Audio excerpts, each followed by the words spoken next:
there's a anyone that's ever been to a folk club, you'll know that it's part of the thing is to tune up while you're introducing the song. Take as long as you like. I once went to see Martin Carthy in Bradford, the great Martin Carthy, and he was playing in Bradford. It was being recorded live for BBC Radio 2's folk programme, and it was absolutely live. So we had to be there at 7 o'clock, and then there was this kind of big build-up to get towards 8 o'clock, and there were people with sound equipment everywhere, and producers and directors and millions of clipboards. And this woman was kind of, can we all practice applauding? Can we all practice cheering? That kind of thing. And when it came to the time, she was like, everybody ready? Martin's there, he's on stage, he's got a guitar. And she goes, right, we're all ready? Here we go. She goes, 5, 4. Martin goes, I'm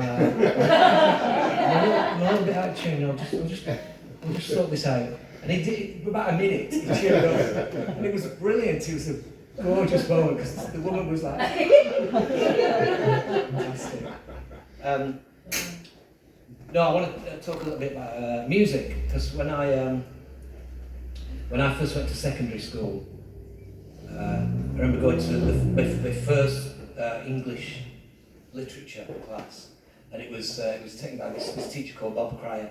Bob Cryer was someone who I really wanted to put in here because I wanted to find him, because he wouldn't have a clue who I was, but yeah, I just think it'd be great to find him and kind of say, you really had an effect on the things that I thought about words and what you can do with words and everything. But I couldn't find him. Nowadays you can find everybody on the internet, but I just couldn't find him anywhere apart from one drink driving offence.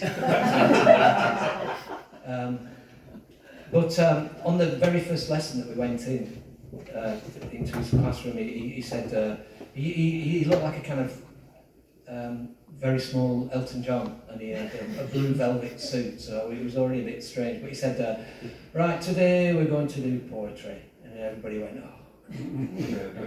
He said, I'm going to write on the board the greatest line of poetry that's ever been written. And he got his chalk, and he wrote a bop-a-loo bop, a lot bop. And I just thought, yes, I'm kind of teaching. Got this little thing here. In 2007, Mojo magazine voted Little Richard's Tutti Frutti #1 in their top 100 records that changed the world. Such was the shock of Richard's sexually charged holler of a what bop-a-loo bop, a lot bam boom, that all-American white boy Pat Boone was enlisted to quickly record and release a cleaned-up version.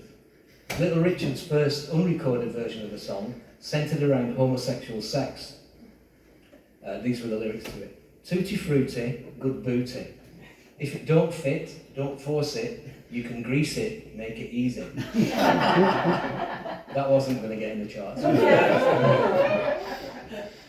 But even with a rewrite, the song still retained dollops of dirty-mouthed sensuality. Boone's version reduced the song to a quaint and up-tempo nursery rhyme. Of Boone's take on it, Little Richard said soon after that they, quote, they needed a rock star to block me out of white homes because I was a hero to white kids. The white kids would have Pat Boone on the dresser and me in the drawer, because they liked my version better, but the families didn't want me because of the image I was projecting. Boone's version climbed to number 12 in the pop charts. Little Richard's version reached only 21. Nevertheless, it's Little Richard's cry of delight that changed the course of pop music history. Pat Boone on the dresser, Little Richard in the drawer. 1955. That was the same year, actually, that Rosa Parks was arrested on the bus in Alabama. And I like to think that whenever these great political moments happen, that you can always look at what's going on culturally, and you can see that there are also great leaps forward being made by people. Everything affects everything else. This is